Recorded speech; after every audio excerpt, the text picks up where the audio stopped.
Ano bang latest?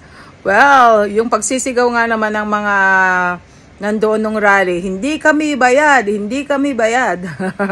Pagkatapos sinabayan na may mga tao pala na talagang hindi sila nabayaran kasi nagpangako pala itong mga organizers para lang magkaroon sila mga tao doon sa rally. Ayun, nagpangako sila na magbibigay ng 500, may nagpangako na 1,000. Pagkatapos hindi naman pala sila nabayaran. Kung meron man, may nabayaran ng 50, 100.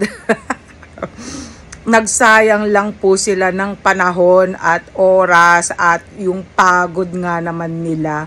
Diyos ko naman, Kibuloy, ano ba yan? Well, sa bagay, paano nga naman talaga nila ibibigay yung mga ganong pinangako nila samantalang, eto nga, pinupersa nga nila yung mga kay mga kabataan para lang mamalimbos pagkatapos ipapamigay lang nila ganon.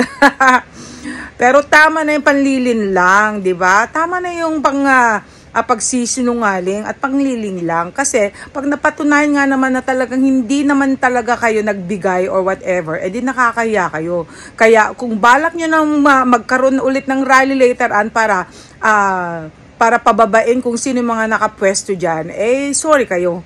Dahil yung mga pinangakuan nyo ng bayad, hindi na talaga sila pupunta dahil alam na nila na yun lang ay mga panlilin lang at pagsisinungaling. Alright.